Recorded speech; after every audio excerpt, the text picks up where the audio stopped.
Є ігри, які виходять і зникають. А є ігри, після яких ти ще довго сидиш перед екраном і просто мовчиш. Прагмата з других. Шлях цієї гри до релізу був неймовірно довгим. Вперше анонсована понад півдесятиліття тому, вона пройшла через нескінченні переноси та тривалу мовчанку від розробників.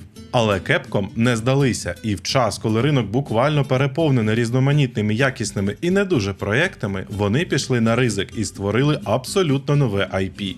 І цей ризик виправдався. Для мене Прагмата – тверда, суб'єктивна десятка. І сьогодні я розповім вам, чому. Вітаю на каналі! Happy Grave у мікрофона! Ми граємо за Г'ю, космічного техніка, якого разом із командою відправляють на місячну дослідницьку базу під назвою Колиска, що належить могутній корпорації Делфі. Земля втратила з нею зв'язок. Треба розібратись, що сталося. Класична зав'язка наукової фантастики, і гра цього не приховує. Але що вона робить із цим матеріалом, це вже зовсім інша розмова. Шаттл інженерів сідає у док. Команда неспішно йде коридорами, перекидаючись дружніми жартами. Особливо запам'яталась фраза головного героя, що він не заздрить тим, у кого є діти. Персоналу станції ніде не видно, навіть натяків немає. Нам показують першого свіжествореного робота, що вітає нас з готовністю виконувати накази. Начебто все нормально. Невдовзі стається місяцетрус. Команда гине. Г'ю залишається сам на спустошеній базі, якою керує штучний інтелект на ім'я Ідус. Невдовзі ледве жилого Г'ю знаходить маленька дівчинка-андроїд, що тільки-тільки вийшла з режиму сну. Вона вміє зламувати системи ворогів, відкривати двері та дуже швидко казати комбінації з нуля та одиниці. І це наш єдиний шанс вижити. Замість холодного серійного номеру Г'ю дає ім'я Діана. Відтоді вони разом.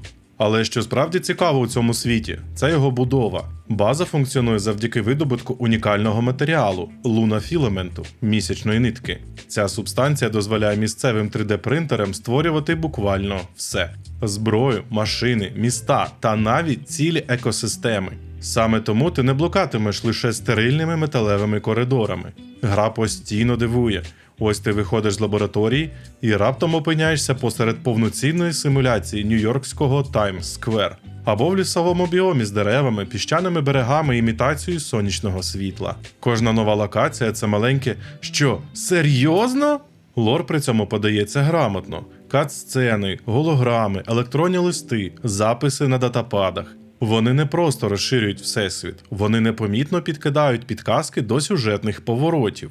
Я кілька разів починав формувати власні теорії про те, що ж насправді сталося на цій базі, і гра або підтверджувала їх із задоволенням, або перевертала з ніг на голову. Так, загалом сюжет навряд заслуговує на видатну нагороду за оригінальність. Проте він достатньо цікавий та цілісний, а головне має динамічну подачу і не змушує задумуватись, коли вже це все закінчиться. Г'ю та Діана – це серденько самої гри. Г'ю свіжо і нестандартно ламає набридле ігрове кліше травмованого, депресивного батька, як от Джоел з Last of Us. Він емоційно зрілий, позитивний, турботливий, часто згадує своє щасливе дитинство на землі і ділиться цим із Діаною через голограми земних артефактів, які ти знаходиш на рівнях. Це не надривна драма, це тепло. Діана – окремий вид дива. Capcom настільки якісно відпрацювала її через Motion Capture, що вона поводиться як справжня дитина. Дитяча цікавість, безпосередність, те, як вона щиро підбадьорює тебе після важкого бою – все це розтопить серце. А момент, коли вона кинулась за вперше побаченим котом – ледь серце не стало. Є в ній щось таке, що робить її присутність у грі абсолютно природною, а не штучним ігровим компаньйоном. Спостерігати за тим, як між ними зростає прив'язаність, від обережної співпраці до безумовної турботи – це, мабуть, найсильніша частина гри. Г'ю обіцяє, що будь-що доправить Діану на землю, показати їй справжній океан і живі дерева. І ця проста обіцянка несе на собі весь емоційний вантаж фіналу. Завершення гри б'є під дих. Не хочу спойлерити, просто скажу. Після титрів я ще довго прокручував у голові все, що сталося, та смакував кожен момент. На перший погляд, це класичний екшен від третьої особи, але бойова система Прагмата ламає всі звичні шаблони. Ключ до всього – Діана. Поки Гю відповідає за вогневу міць, вона зламує захист ворогів. Коли ти прицілюєшся у ворога, поряд із ним з'являється голографічна хакерська сітка. І ось тут починається найцікавіше. Не відпускаючи приціл і продовжуючи ухилятися від атак, ти проводиш злам у реальному часі, навігацією по вузлах за допомогою миші чи геймпада. Ще на етапі гри в демо я відчув, що зламувати захист ворогів дійсно приємно. Мене не гнітила необхідність вицілювати необхідні вузли і вести курсор до фінальної точки, аби нарешті постріляти. Це створює абсолютно унікальний бойовий ритм. Справжній танок. Стріляй, ухиляйся, зламуй, відходь, контролюй одразу декількох ворогів. Жовті вузли на сітці дозволяють заморозити ворога, перегріти його для критичного пострілу або змусити роботів атакувати власних союзників. Лише коли броня спадає, ти вливаєш максимум шкоди від зброї у слабкі місця. Проте зламувати доводиться не тільки ворогів. В грі повно заблокованих дверей, перемикачів та механізмів, яким Діана може з легкістю дати раду. Пазли не є дратуючою перешкодою, що сповільнює твій прогрес. це радше доповнення до естетики світу та загальної ситуації на станції. Арсенал при цьому вимагає постійного тактичного жонглювання. Базовий гріпган, скорострільний карбайн, рейкова гармата Пірсер, що пробиває ворогів наскрізь, стезіс-ган для зупинки часу, райт-бластер для контролю натовпу, плюс захисні голографічні приманки Діко, що українською перекладені як хиби. Чудова назва. Кожна зброя має своє місце і не існує єдиного правильного білду, ти сам вирішуєш, як грати. Особисто мені до душі було грати саме через рейкову гармату. Червоненькі числа критичної шкоди з неї так і лоскотали дофамінові рецептори. Вороги – окремий вид мистецтва. Ти починаєш з повільних ботів, але дуже швидко переходиш до зіткнень зі спритними роботами-ніндзя та гігантськими босами, що займають половину екрана. І ось тут найважливіше, що я хочу сказати про цю гру. Вона до самого кінця постійно підкидує щось нове. Щойно ти думаєш, що освоїв всі механіки і почуваєшся машиною для вбивства роботів, Прагмата дає новий режим зламу або виводить на арену абсолютно новий тип ворогів. А якщо й не зовсім новий, то відчутно покращений та складніший. Це ігролад – динамічна головоломка, яка тримає в напрузі і не відпускає ні на хвилину, аж до фінальних титрів. Хвилинка лірики. Я хочу щиро подякувати своїм існуючим та майбутнім підписникам за підтримку каналу. Саме завдяки вам я маю постійний баф на мотивацію робити цікаві відео та проводити душевні стрімчики. Дякую! Ви неймовірні! Між боями ти повертаєшся до сховища, домашнього хабу. Тут і відбувається прогресія, покращення здоров'я, модифікації зброї, вибір навичок зламу Діани перед кожною вилазкою. Але сховище – це не просто меню з цифрами.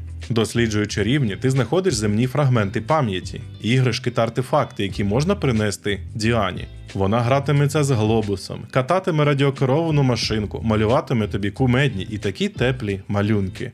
Мені, мабуть, найбільше сподобалось, коли Діана намагалася кататися на скейті, просто влігшись на нього животом. Вона ще постійно повторювала, що точно навчиться кататись правильно. Поступово сховище перетворюється зі стерильної лабораторії на затишний дитячий безлад. І це одна з найтепліших деталей у грі. А ще є Кебін – харизматичний робот-помічник, який заправляє місцевою дошкою бінго. Витрачаючи знайдені монети, ти закреслюєш клітинки і виграєш нові модифікації та косметичні костюми. Механіка настільки весела і залипальна, що від неї важко відірватися, і це при тому, що вона зовсім не обов'язкова. У Кебіна також є джукбокс, можна вмикати музику під час підготовки до вилазки. Для тих, кому забракло адреналіну, є червоні зони, приховані за ключами-картками арени з надважкими боями, та VR-тренування, де умови вимагають ідеального володіння всіма механіками.